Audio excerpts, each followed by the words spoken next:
تضبو ever كوتشka Manchester United waxaa warbaahinta ay weydiisay shalay waxaa u socotaa garoonka Anfield ayaad ku ciyaaraysaa ee Liverpool teamkaaga Manchester United miyaysan cabsi qabin wuxuu ku jawaabay si jees Anfield garoomada kale kama duwana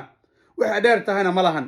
saddex ala biitray iyo calawada joogo garoonku waa garoonkii taageerayaashana waa taageerayaashii baleerayaasha dheelaayana waa sidii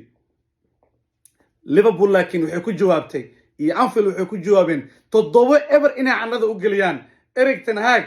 iyo ciyaartooydu watay oo garoonka Anfield maanta ciyaarta iska dhex taagnaa waxna qabaneen waxay qabteen malaha way iska keen daawanayeen halka Liverpool bilaa dhamaad ciyaaraysay ciyaartii abid ugu fiicnaaday Liverpool ciyaarto weligeed yaa lahayd Manchester United toddoba ever looga badin Premier League iyo meel kale ciyaar walbaba Liverpool iyo Manchester United waa labada team ee caalamka iskugu nacab maalmahan waxaa fiicnaa Manchester United kaalinkaab ay qaaday Liverpool way ka taalay Erik ten Hag teamku uu dhisay waxaana la isdhahayay Manchester United way soo laabatay Sir Alex Ferguson coach kale oo fiican ayay heshay Erik ten Hag saaxadday ku soo laabatay Liverpoolna way ka dhamaanaysaa laakiin Liverpool madaas maanta waxay tiri maya Manchester United wali waa boolooyinkii 2013 Sir Alex Ferguson ugu tagay hadana waxay is dheertahay male Liverpoolna comeback waxay subisaan caadi ahayn waxay u ciyaartay sahorey ku sheegay performance-kii abad ugu fiicnaa shalay iyo maanta waa saadaalay game-kan waxaan ku soo qoray Facebook postigayga Liverpool waxay reeb gareynaysaa kufsanaysaa Manchester United kufsashadii iyo mid ka daran ayaa dhacday ahmaqa Erik ten Hag wuxuu ka xanaajiyay taageerayaasha Liverpool iyo ciyaartooyda Liverpool sababta saa khilafta maanta inaan kufsanno oo xoogno Manchester United garoonka iska dhex taagan iskaga dhex jirto waxna aan qabanan second daawanayso bilaa ila dhamaad laba gool waxa dhaliyay Nunes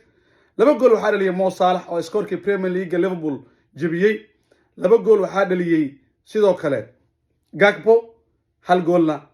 waxa dhaliyay Firmino oo sanadka dambe naga tagaayo Liverpool waxay ciyaartay ciyaaran caadi ahayn meel walba anywhere ka dhisnaayeen first half hal ewer aan ku marnay laakiin second half ayaa waxaan soo bandhignay anago dhalna 6 gool ciyaar aan abid intaan daawanayay Liverpool ama aan taageero hayraantii ilaa hadda aan la yaabay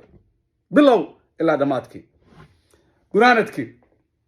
ana maxaan faaraha waxaan leeyahay taageerayaasha Liverpool iyo baashaala meel walba joogtaan warbaahinta caalamka dhan waxay ka hadlaysaa game-ka maanta waxa ku dhacay Manchester United sida loo galay Liverpoolna waxay sameysay waxa daawata ayaa leeyahay sadaalinaysa warbaahinta in ka badan 600 milyan oo qof oo taageeraha caalamka rivalry-gan waa labada team ugu waaweyn Ingiriiska Liverpool iyo Manchester United uguna koob ka badan uguna xamaasad badan markay ciyaarayaan laakiin maanta taageerayaasha Manchester United social media meel walba way oonayaan bandhigyashan waxay ka sheekeynayaan hatta ku bandhigyasha Manchester United waxay ka sheekeynayaan waxa dhacay meeshan laakiin Liverpool xanaaqi ee u qabtay Real Madrid shan labadeena ku dhuftay ayaan waxaan kula dhacnay Manchester United haddaba taageerayaasha Manchester United waxaan leeyahay